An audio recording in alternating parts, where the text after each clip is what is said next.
I think that in terms of how you engage on social media, most people, not all of what I do is just, to fight on social media. I do have content that is for the quiet crowd, the ones that are swinging. And for them, I learned that asking questions and making them think and continue the conversation in their heads create a positive echo. And a lot of what I do is ask questions and not necessarily give statements.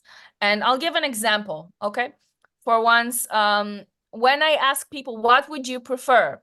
Your daughter to be kidnapped by Hamas or murdered, getting killed by Hamas? What would you prefer? If you had to choose between the two, what would you prefer?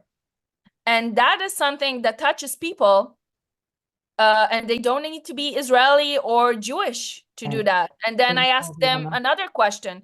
And if she gets kidnapped alive, what are they doing to her? And I don't need to answer these questions.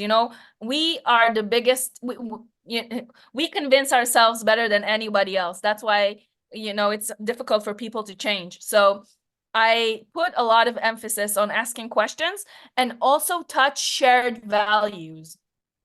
That means I talk a lot about liberal values. I talk a lot about LGBTQ. I talk a lot about Ukraine and the fact that the vast majority of Ukrainians support Israel and Israel supports Ukraine. And, Israel is with Ukraine in this war and Russia is supporting the Palestinians. And that is something that for people, liberal people in the Western world, that's a big thing. They need to choose your exes. There are two ones. Are you in the liberal side or not? Because Israel is.